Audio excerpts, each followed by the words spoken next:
Buenas noches, profesor, compañeros. Mi grupo integrado por Ruth Quintero y mi persona, Deyanira Gaitán, tiene el gusto de hablarles sobre el control de identidad y calidad de droga. El empleo con fines terapéuticos de las drogas vegetales debe estar sometido a rigurosos controles antes de que éstas puedan ser empleadas como tal. Esta operación comprende el control de identidad y calidad de droga.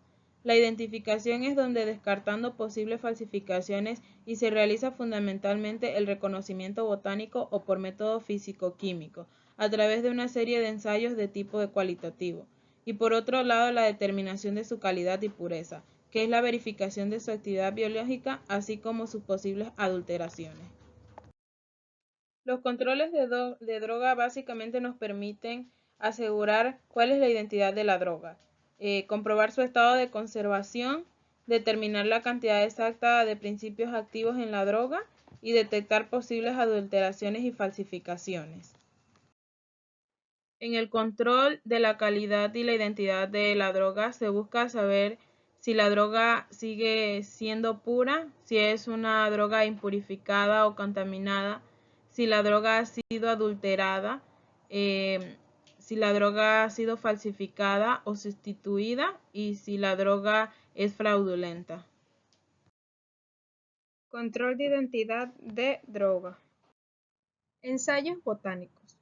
Comprende un examen de las características organolépticas. Estas se contemplan con un reconocimiento de las características morfológicas y con el análisis microscópicos.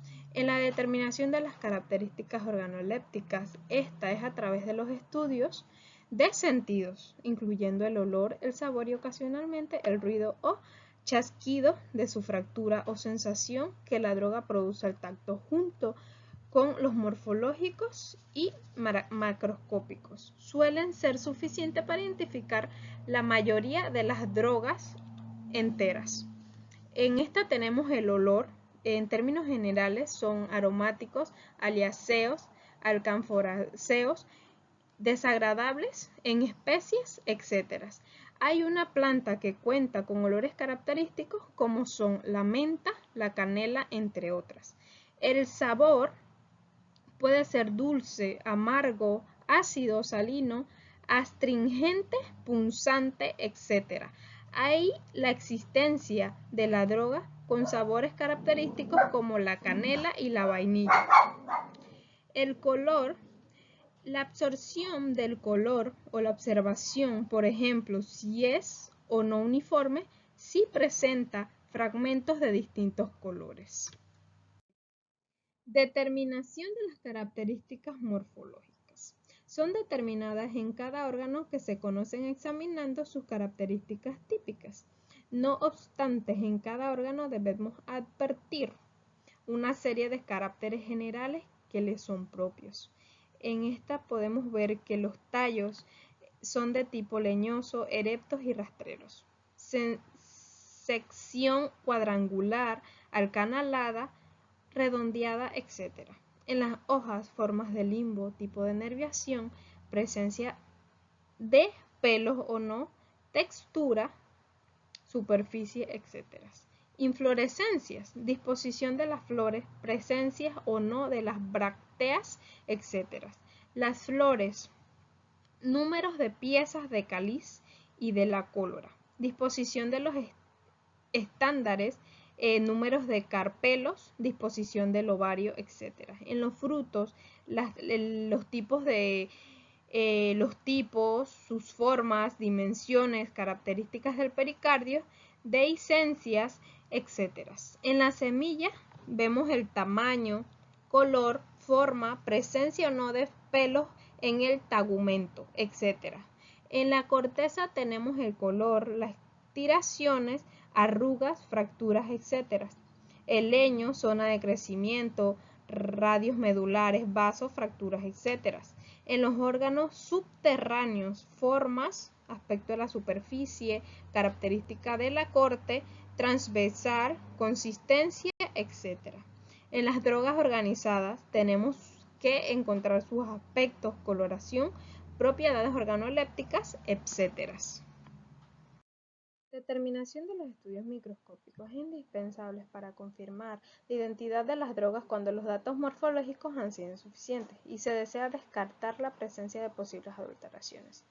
En los cortes histológicos se realiza la identificación a través del reconocimiento microscópico de los elementos celulares característicos, así como de sus contenidos celulares. En las características anatómicas podemos observar en los cortes histológicos que al estudiar una droga dependerán de estas características, como en las hojas, las células epidérmicas, el tejido, la posible presencia y características de estomas y pelos o tricomas, tectores o secretores.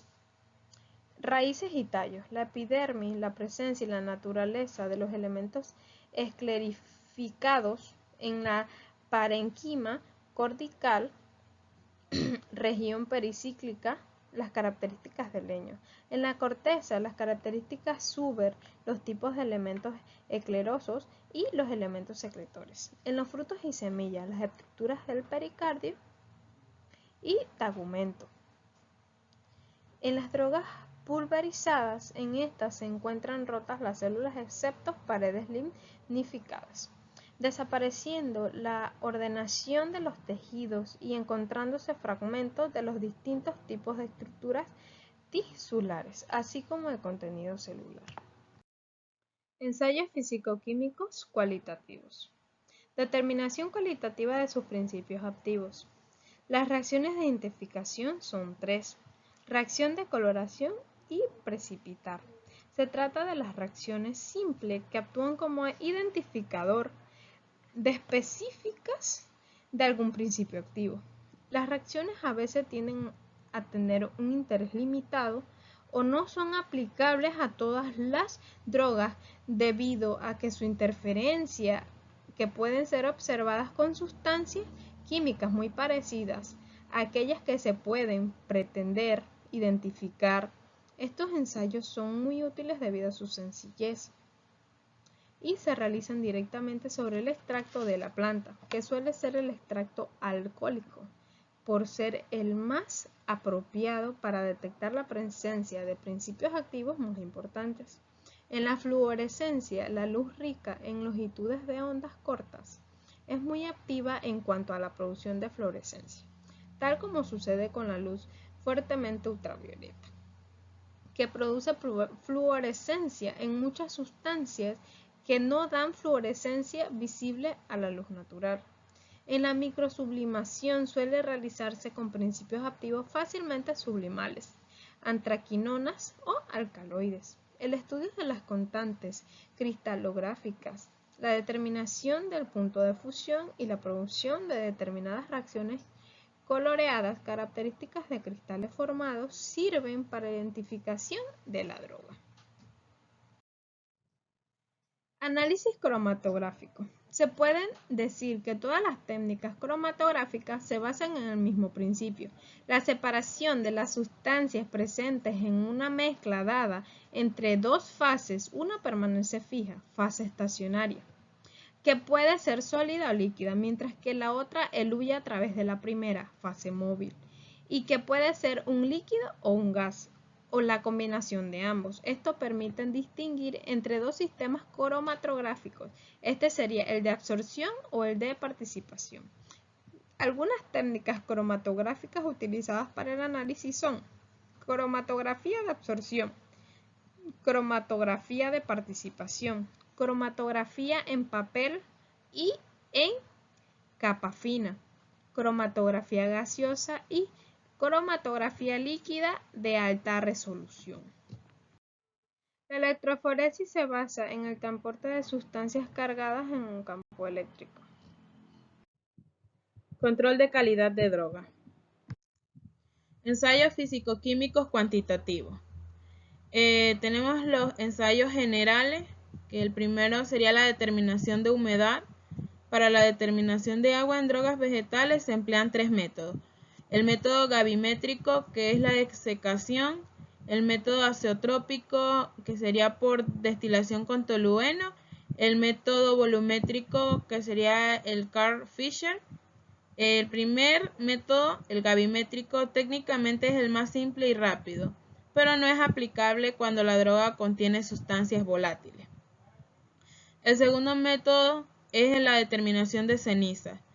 En cenizas totales como fosfatos, carbonatos, silicatos, sílices y cenizas insolubles en ácido clorhídrico. Las cenizas totales permiten determinar la cantidad de sustancia inorgánica presente en las drogas vegetales, como sales, arenas, metales pesados, entre otros. Otros ensayos son los residuos fitosanitarios, contaminación microbiana y la determinación de metales pesados, metales como el plomo, el cadmio y el mercurio. En los ensayos físico-químicos cuantitativos específicos, tenemos la determinación cuantitativa de principios activos. Esta se da mediante métodos volumétricos, los que son el análisis de la medición de volumen de una solución de un reactivo de concentración conocida, llamada valorante, necesaria para reaccionar cuantitativamente con la sustancia a determinar, que sería el analito. Los segundos métodos son los espectrofotométricos. Estos son métodos instrumentales empleados en química analítica basados en la interacción de la radiación electromagnética. Los métodos fluorimétricos en el análisis farmacéutico pueden ser agrupados según su medida de fluorescencia buscada, sea la fluorescencia nativa del propio fármaco, la fluorescencia inducida químicamente o bien la surgida por modificaciones del entorno del fármaco. Y por último, las técnicas acopladas, que son técnicas analíticas dedicadas a la separación, identificación y cuantificación de mezcla de sustancias volátiles. En el control de la calidad de droga también se busca la determinación de la actividad farmacológica. En esta se evalúa la toxicidad.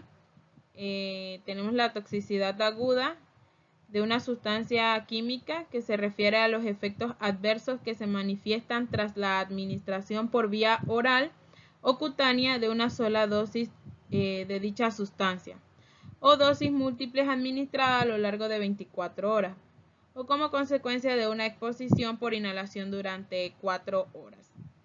En la toxicidad aguda también se estudia la dosis mínima letal y la dosis letal. En la dosis mínima letal es la menor cantidad de sustancia introducida en el organismo que produce la muerte de algún animal de experimentación bajo un conjunto de condiciones definidas. Y en la dosis letal es la calculada estadísticamente de un agente químico o físico, que sería la radiación, que se espera que mate al 50% de los organismos de una población bajo un conjunto de condiciones definidas. También se evalúa la toxicidad crónica, que sería la propiedad de una sustancia a causar daños a largo plazo. Estos efectos tienen un periodo de latencia y se manifiestan después de un largo tiempo. Los efectos tóxicos crónicos pueden resultar una exposición simple o severa o repetidas exposiciones a lo largo de un periodo. En la evaluación de la actividad farmacológica también se evalúan los efectos farmacológicos. Estos se evalúan en los ensayos de un animal entero o en los ensayos de un órgano aislado. Todo esto para garantizar la identidad y la calidad de droga. Muchas gracias. Con esto hemos finalizado nuestra exposición.